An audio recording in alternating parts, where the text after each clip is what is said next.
izin memperkenalkan diri terlebih dahulu. Perkenalkan, nama saya Marinda Nur Aulia. Saya dari kelas Meteorologi 2A. Di sini saya bersama senior saya.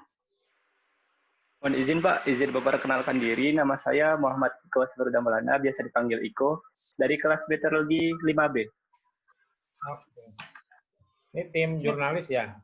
Iya Pak, siapa? Ya, Pak. Oke, silakan.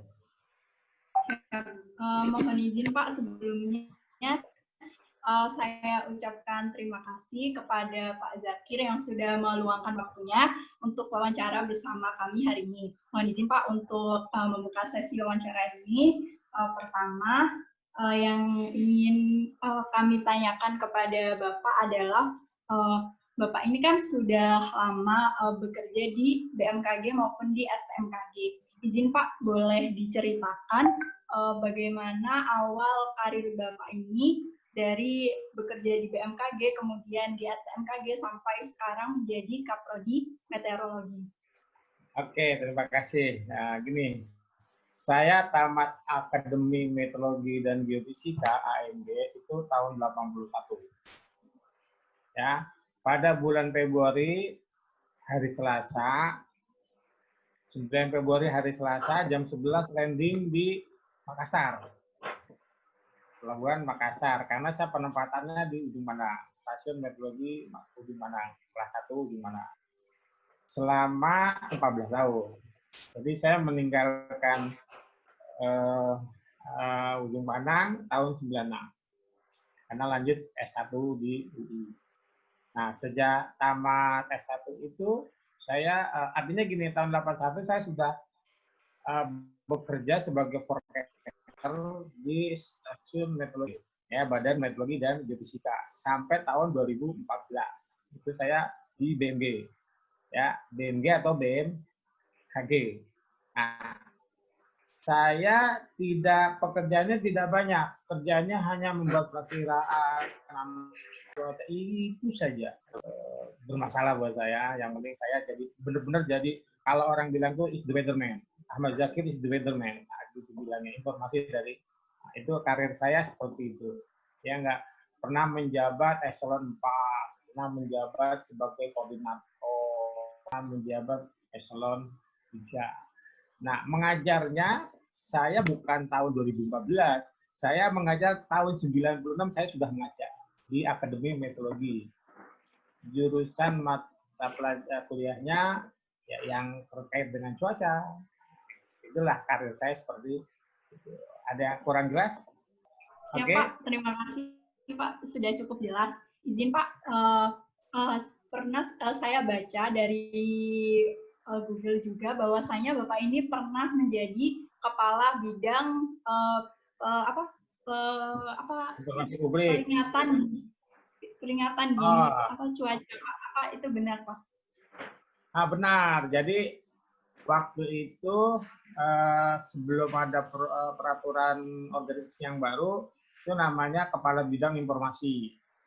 Nah, saya pernah menjabat kepala bidang informasi meteorologi. Kemudian pernah juga menjabat kepala bidang informasi meteorologi publik. Pernah juga menjabat sebagai kepala bidang informasi peringatan dini cuaca ekstrim. Nah, itu pernah. Itu terakhir malah itu saya jabat. Saya lupa tahunnya tahun berapa, 2012 kalau nggak salah. Sekitar 2012 lah. Ya.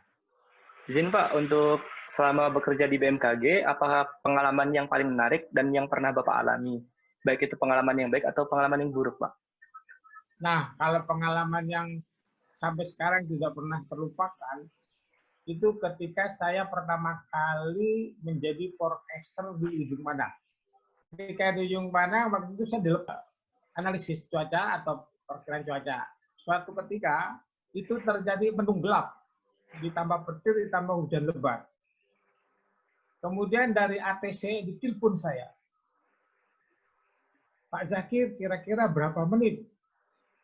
Saya jawab dengan spontan yang ilmunya boleh dibilang masih baru, saya bilang 30 menit. Ternyata belum sampai 30 menit, belum sampai 5 menit, kondisi cuaca clear. Nah, jadi kan, wah, luar biasa ya.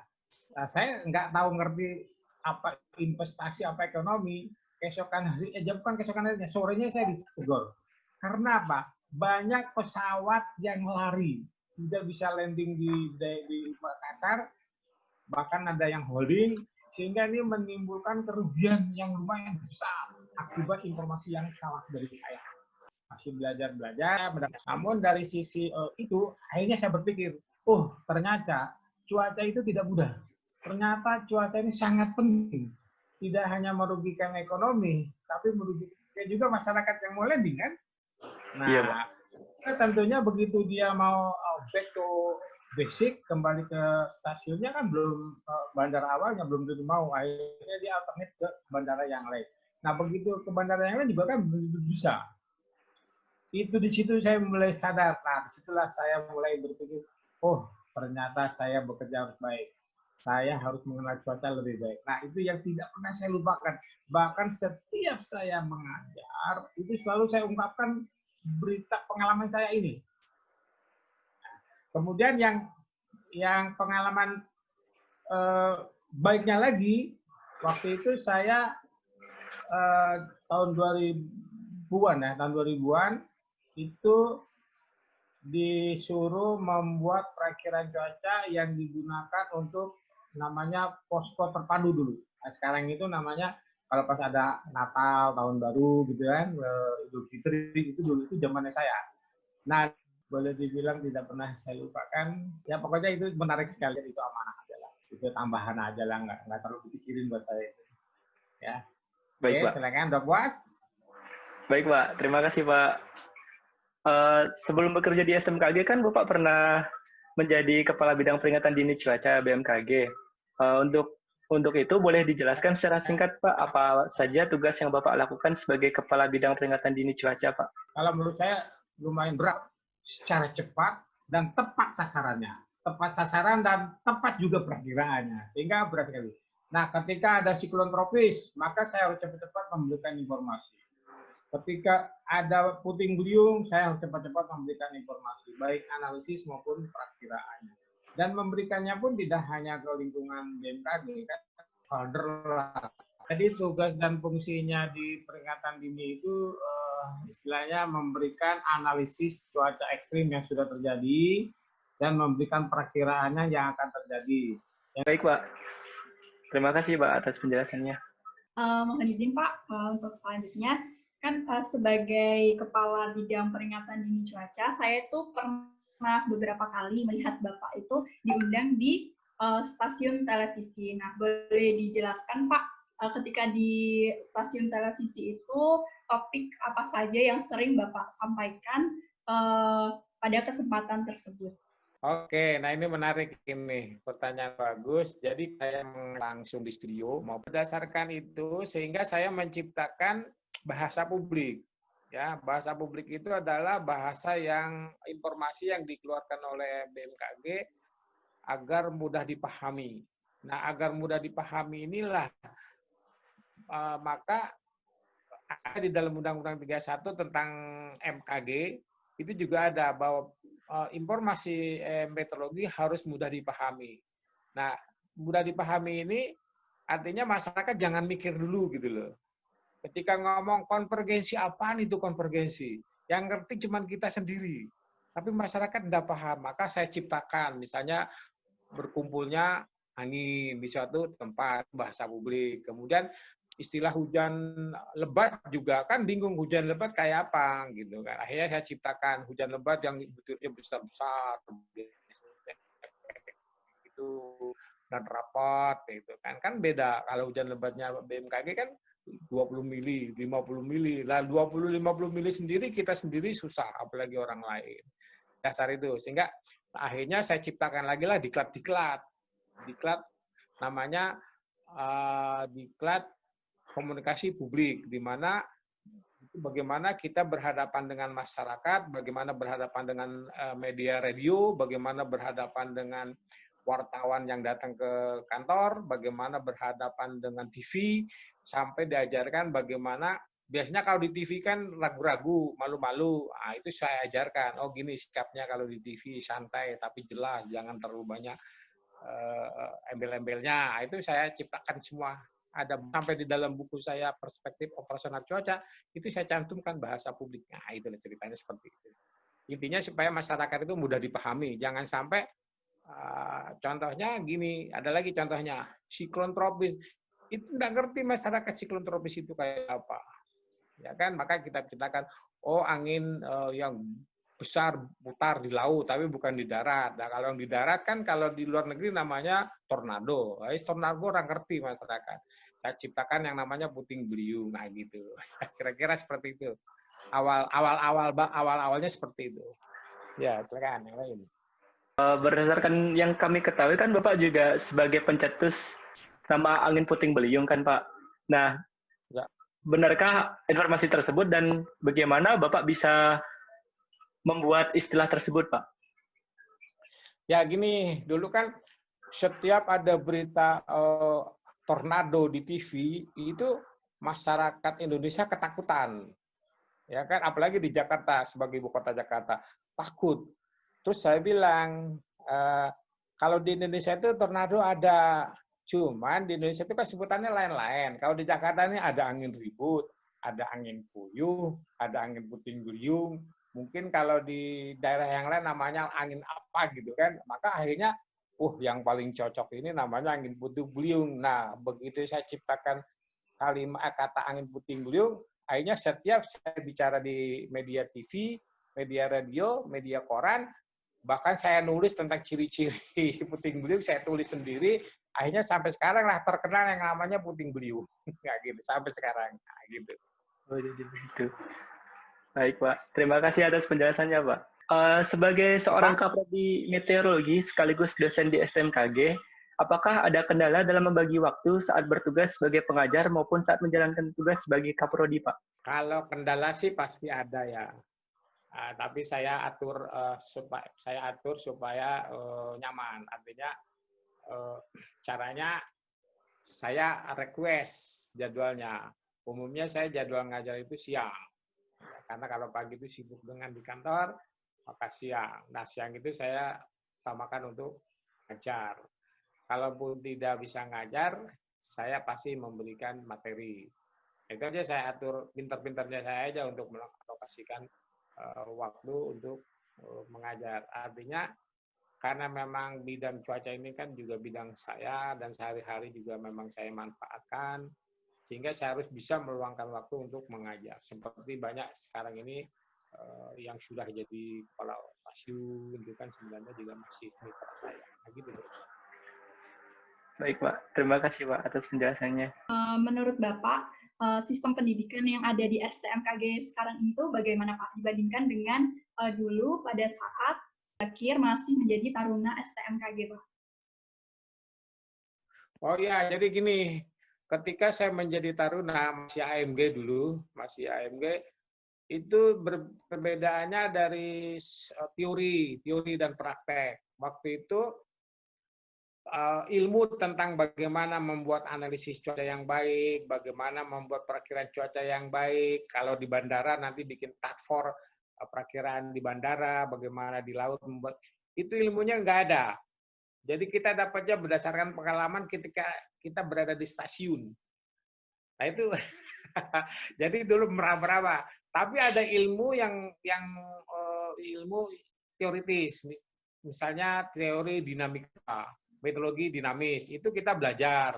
Tapi bagaimana membuat tafor, bagaimana besok hujan atau enggaknya belum tahu, belum secara eksplisit gitu ya. Pelajaran teori tentang fisika awan ada, analisis cuaca ada, tapi menggambar angin kita diajarin. Kemudian menganalisis udara atas kita diajarin, tapi secara spesifik belum. Nah, ketika kesini tahun 2000-an kesini, sudah ada yang namanya materi kuliah yang spesifik. Misalnya analisis dan perakiraan cuaca. Itu langsung ketika orang tamat dari STMKG atau AMG zaman 2000 kesini, itu mereka sudah dibekali, oh begini toh cara membuat analisis cuaca yang sudah terjadi. Oh begini toh loh cara membuat perakiraan cuaca di bandara, di publik, maksudnya di luar gitu, di masyarakat. Itu semua udah diajarin. Itu bedanya yang paling penting di situ. Jadi yang sekarang itu lebih spesifik ke target, karena pada taruna yang sekarang tamat ini itu wajib harus sudah bisa apa yang terjadi, cuaca yang terjadi itu bagaimana. Nah itu, jadi kita bekali seperti itu. Itu targetnya itu bedanya sangat spesifik sekali. Nah, gitu ya. Oke? Tadi kan dijelaskan Pak Zakir bahwasanya harapan-harapan apa seperti itu Pak yang ingin Bapak Zakir terapkan di prodi meteorologi apa? Oke, gini. Jadi karena ini adalah sekolah tinggi meteorologi kedinasan, ya. Kemudian targetnya tentunya adalah siap pakai, siap bekerja. Tapi tidak hanya siap bekerja saja, pembekalan teoritisnya pun, saintisnya juga harus kita siapkan.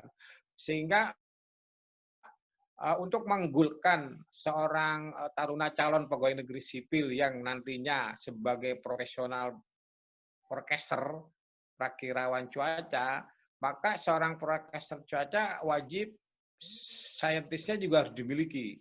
Di samping keahlian di dalam membuat analisa dan prakiraan, itu target yang utama. Dan bagaimana cara menggulkannya? Maka melalui kurikulum. Nah, dari kurikulum itu nanti kita tunjuk dosen-dosen yang berkompeten. Nah, ngajarnya berkompeten, tidak hanya sekedar nunjuk saja.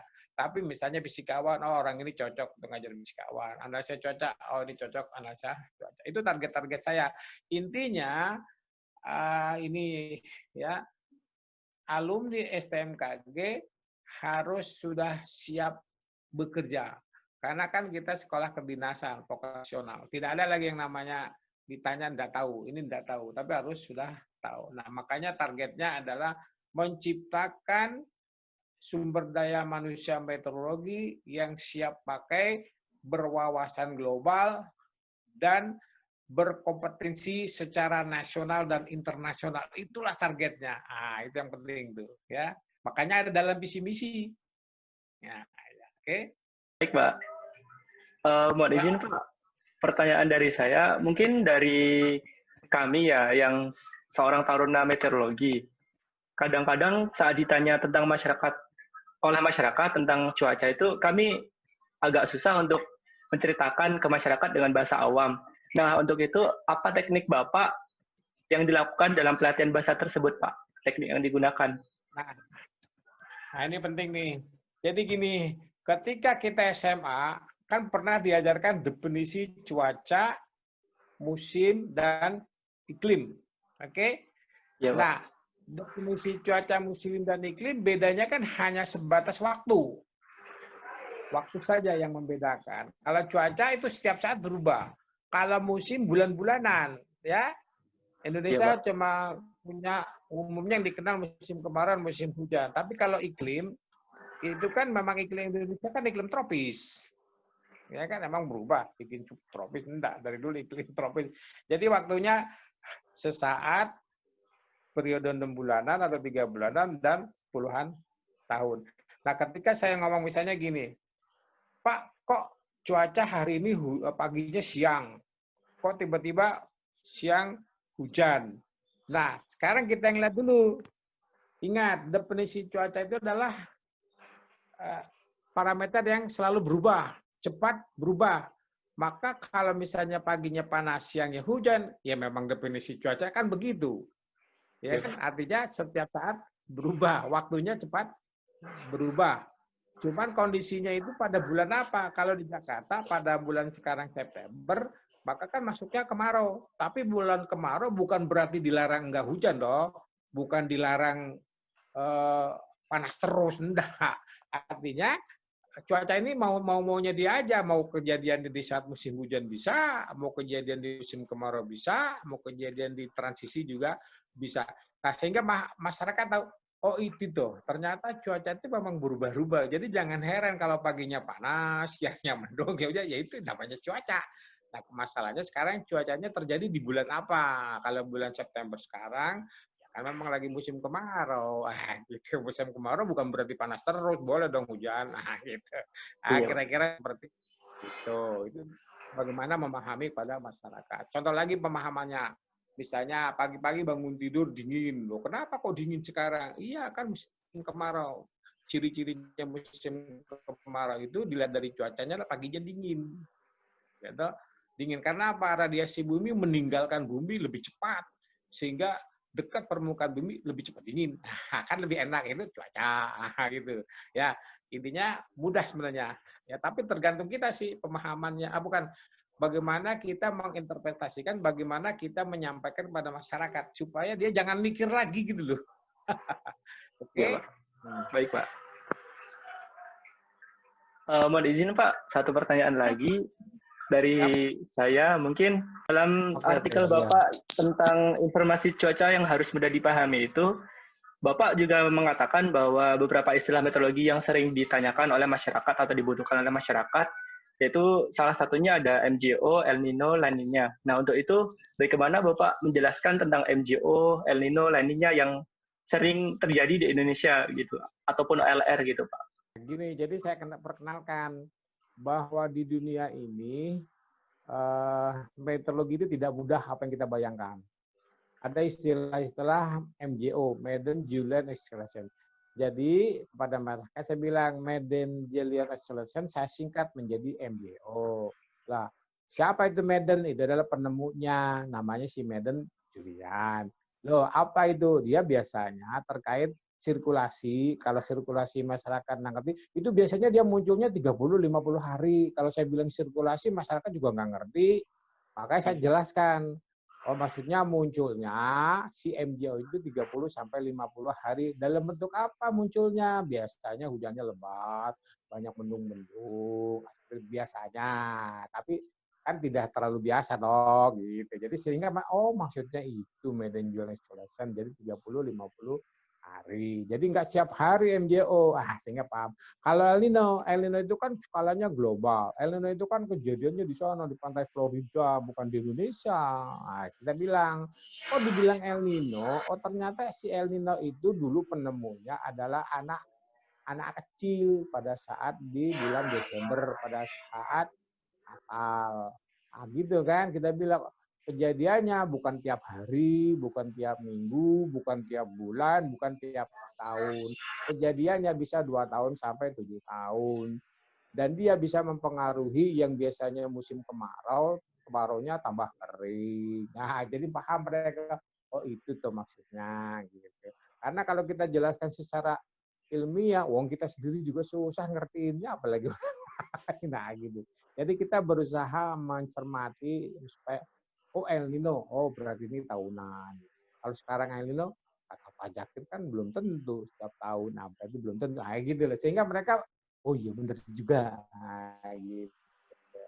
Itu kira-kira jawaban saya yang biasa saya ungkapkan di media TV cetak seperti itu. Ya.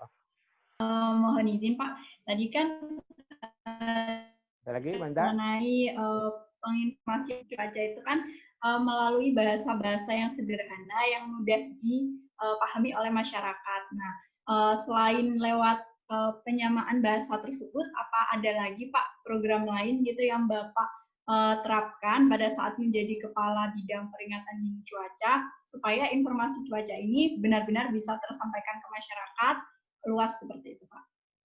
Nah, jadi program saya waktu itu menciptakan diklat, namanya diklat komunikasi publik. Nah, yang kita undang itu para forecaster atau pemberi informasi, kemudian dari media-media.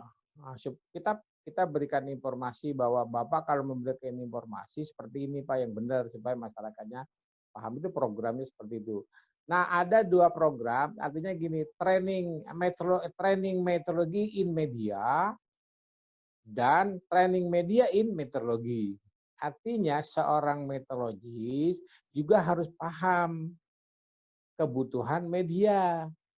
Ya kan? Nah, begitu juga seorang media harus paham juga kebutuhan meteorologi sehingga 2 ini saling timbal balik. Misalnya gini, kalau kita ngomong hujan lebat, media juga harus ngomong dong hujan lebat gitu lah. Tapi kalau misalnya media pengen bahasanya yang gamblang, nggak boleh bahasa yang teknis, ya kita juga siapkan bahasa yang teknis. Sehingga terjadilah training-training setiap tahun seperti itu. Itu waktu zaman saya jadi Kepala Bidang Informasi Publik maupun peringatan dini. Ketika saya terjun di STMKG, saya rubah programnya. Saya masukkanlah kurikulum. Ada yang namanya kurikulum komunikasi publik, kan? Udah dapat belum? Untuk saya sudah dapat, Pak. Nah, cuman itu di dalam kurikulum metodologi komunikasi publik itu targetnya itu supaya masyarakat tuh ngerti OB yang namanya cuaca dan iklim, gempa, tsunami, oh yang punya BMKG gitu. Nah, satu targetnya itu. Yang kedua, bagaimana memahami kalau di metodologi, bagaimana memahami metodologi. Oh ternyata BMKG itu kalau ngomong hujan tugasnya ya. Oh kalau ngomong puting beliung tugasnya ya. Oh kalau ngomong banjir, oh mungkin terkaitnya dengan hujan. Nah itu sebenarnya itu targetnya komunikasi publik di samping ilmu-ilmu di dalam memberikan informasi cuaca yang gamblang dan mudah dipahami. Itulah akhirnya sekarang dapatlah yang namanya di kurikulum. Cuman pelatihan di STMKG saya belum dapat mekanismenya nih, karena kan kalau saya terapkan misalnya tiap minggu ada latihan gitu kan, ini berat. Apa Taruna sibuk dengan tugasnya. Kemudian kalau tidak panggillah namanya reporter ternama, misalnya dari CNN, dari Metro TV kita undang, cuma siapa yang bayar? Gitu. Harusnya ada latihan-latihan seperti itu, gitu. Itu yang penting ya. Oke? Baik, Pak. Mohon izin Pak, Bapak kan sudah lama mengabdi di BMKG maupun di STMKG dan juga sudah banyak prestasi-prestasi yang Bapak torehkan. Nah, untuk selanjutnya apa ada hal-hal yang lain yang ingin Bapak lakukan ke depannya seperti itu, Pak? Oh ada. Saya menginginkan taruna-taruni itu seragam di dalam bekerja, seragam di dalam membuat analisis dan perakiraan, seragam di dalam memberikan informasi cuaca.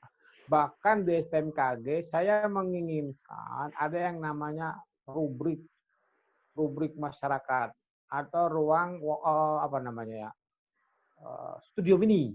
Nah, saya kepengen seperti itu. Kalau di STMK punya studio mini, kan nanti taruna-taruna bisa belajar di situ. Nah, kita panggil para ahlinya. Saya inginkan juga laboratorium itu bukan hanya untuk buat ujian, itu yang keinginan saya ke depannya. Ya, di samping sebetulnya banyak sekali, dan saya harap juga taruna-taruna harus terus menimba ilmu di samping dari dosen-dosen yang pengampunya.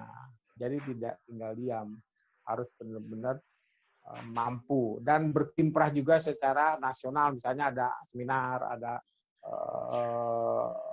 presentasi di mana ikut aja dengan bimbingan dosen, apalagi secara internasional. Saya kira itu supaya lebih bagus lah STMKG gitu ya. Pak, mohon izin Pak. Nah, cukup. Ada lagi? Pertanyaan terakhir Pak dari saya. Motivasi apa sih Pak selama ini yang Bapak terapkan gitu dalam menjalani kehidupan Bapak gitu yang mungkin bisa menginspirasi taruna-taruni STMKG maupun masyarakat luar? Motivasinya saya dalam bentuk moto ya. Tidak ada hari kata cuaca. Jadi kehidupan itu seperti cuaca. Kita harus amatin terus cuaca. Ini seorang forecaster ya. Artinya hari-hari harus kita paham dengan kondisi cuaca. Jadi kalau misalnya kita mau pelesiran di pantai, maka yang dilihat itu tinggi gelombangnya, yang dilihat awannya, dilihat anginnya, itu hari-hari pikiran kita cuaca. Sehingga kita paham, oh saya pernah diajarin tuh pelajaran awan, oh awan ini kali ya gitu. Sehingga motivasinya ada, oh saya diajarin awan, ini tuh maksudnya. Oh saya diajarin fisikawan, ini tuh maksudnya. Saya diajarin awan, angin, ini tuh. Itu motivasi sebenarnya. Supaya lebih berinovasi nantinya taruna-taruninya. Ya enggak? Motivasi berikutnya bagaimana caranya supaya informasi ini tidak hanya dimiliki oleh hanya sampai di ibu kota, tapi sampai kelurahan kalau perlu. Ya, gimana? Ini kan adik-adik kan dulunya ada di desa-desa. Sehingga bagaimana nih termotivasi supaya memberikan informasi di desanya? Ajarin kakek neneknya. Wah, itu loh Pak, yang awan biru-biru ada putih-putihnya itu awan tinggi tuh Pak, kalau di meteorologi namanya sirrus. Nah, itu kan sehingga termotivasi belajar di di STMKG itu apa yang kita pelajari di STMKG ternyata memang bermanfaat di dunia kehidupan sehari-hari. Nah, kan jadi jelas, jadi nggak ngambang. Apa sih orang masuk program meteorologi, orang ngerti meteorologi. Ya kan, jadi susah. Jadi kalau termotivasi, ya saya kalau ngajar seperti itu. Oh, coba deh, tentang cuaca ini misalnya tadi yang ada pertanyaan. Saya gini, coba cuaca satu dengan yang kan beda-beda, toh? Ya enggak? Kita supaya orang itu termotivasi, kita ingat coba Anda dari RW A, RW B. Di RW A hujan, di RW B tidak hujan. Nah, oh iya, kok beda ya? Sehingga manusia, si pendengarnya itu termotivasi, oh saya harus belajarin lagi nih, kenapa bisa beda? Gitu. Sehingga kalimat-kalimat motivasi ini yang menurut saya tuh perlu. Tidak hanya sekedar mengajar, tapi motivasi supaya taruna-taruna ini terinovasi. Dan motivasi berikutnya, jangan sampai BMKG ini, tamatan STMKG ini kalah sama tamatan universitas yang lain, karena satu-satunya sekolah tinggi kedinasan tentang cuaca dan iklim cuman STMKG, yang lain nggak ada. Nah, jadi kamu bangga jadi seorang forecaster, ya kan? Dan tamat pun langsung bekerja, nggak ada yang lain kan? Nah, gitu kan jadi motivasi, ya enggak? Nah, itulah saya selalu tekankan kepada taruna-taruni bahwa cuaca itu temen lah, kamu temen. Tapi di luar agama ya, di luar yang lain. Artinya dalam dunia pendidikan, kalau kamu udah terjun ke meteorologi, jangan tanggung-tanggung, harus sampai menguasai. Nah, gitu. Kan yang tua-tua kayak seperti saya ini ya mungkin sudah nantinya kan udah ada penggantinya lagi. Ya, penggantinya siapa? Ya kalian semua. Gitu, kan? Oke. Baik, Pak. Mohon izin, Pak. Izin untuk bertanya satu pertanyaan lagi, Pak. Nah, silakan 2 juga nggak apa-apa. Baik, Pak. Untuk saat ini kan di dekat Filipina dan di dekat Korea itu ada 2 typhoon ya, Pak. Typhoon Maisak dan Typhoon Haishen ya, Pak. Nah, untuk itu apakah hal itu ada kaitannya dengan hujan yang turun di Pulau Jawa kemarin, khususnya di dalam 1 minggu ini, Pak? Bukan Pulau Jawa saja sih, di pulau-pulau lain gitu. Oke, ini yang saya tekankan, bahwa fenomena siklon itu bukan berarti penyebab pertama hujan. Nah, jadi ketika ada siklon dimanapun, ya belum tentu yang satu menimbulkan hujan, yang satu tidak menimbulkan hujan. Artinya siklon itu tidak langsung menunjukkan hujan ya. Karena ternyata hujannya juga di tempat saya juga cuma 10 menit, sehingga korelasinya tidak langsung. Jadi gini, mau dibilangin karena pengaruh itu juga belum tentu, karena kita dalam musim kemarau. Jadi mungkin kemarin hujan itu yang gini, tropical cyclone yang terjadi kemarin di Korea itu atau di Filipina itu mengakibatkan kondisi di wilayah Jawa Barat itu menambah uap air, gitu, menambah uap airnya. Nah, sehingga karena ada menambah uap airnya di wilayah kita, sehingga uap air yang ada akan bertambah banyak dong. Kalau bertambah banyak kan berarti dia desek-desekan uap airnya. Nah, kalau udah desek-desekan kan dia bosan di atas, akhirnya turun hujan. Nah, jadi bukan karena siklonnya. Nah, gitu. Ya, jadi di dalam terkait, nanti kan saya ngajar ya. Ngajar kamu ya nanti ya? Bukan? Bukan, Pak. Bukan ya. Nah, itu nanti saya terangkan. Jadi bukan pengaruh langsung ya, tapi apa yang dibentuk oleh siklon itu. Apakah dia membentuk konvergensi, apakah dia menambah uap air, apakah dia justru menambah angin kencang. Kalau yang menambah angin kencang kan tidak terjadi hujan. Nah, gitu. Jadi pengaruhnya seperti itu. Jadi boleh dikatakan kemarin itu belum tentu tropical cyclone. Sebab tidak semua daerah kemarin hujan. Banyak tempat saya nggak hujan, biasa aja. Kan Bekasi maksudnya. Jakarta juga cuma Jakarta Pusat doang. Oke. Baik Pak, terima kasih atas penjelasannya Pak. Jadi dari pertanyaan Kak Iko sekaligus menutup sesi wawancara kita pada hari ini.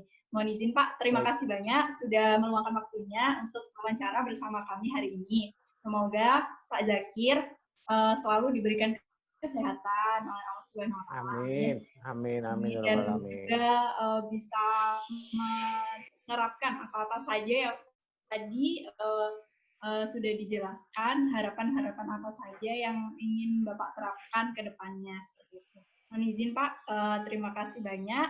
Saya tutup. Wassalamualaikum warahmatullahi wabarakatuh. Waalaikumsalam warahmatullahi wabarakatuh. Terima kasih Pak Zakir. Sama-sama, yuk. Sampai jumpa lagi.